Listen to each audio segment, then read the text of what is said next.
Hey, what's up guys? So in this video we will see how to clone apps on the Poco X7 Pro.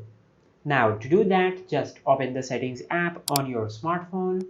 Now from here, just scroll down and tap on apps. Now from here, just tap on dual apps and tap on create.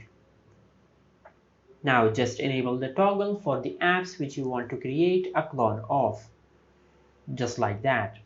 Now just wait for a few seconds for your smartphone to create a clone of the app which you have selected.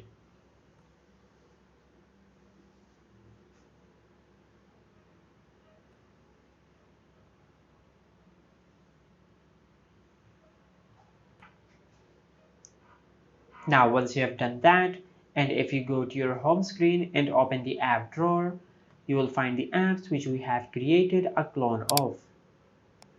Just like that. And as you can see, the cloned version has an icon at the bottom left corner to indicate that this is the cloned version of the original app. If you found this video helpful, please like the video and subscribe to our channel and hit the bell icon to get notified when we upload a new video.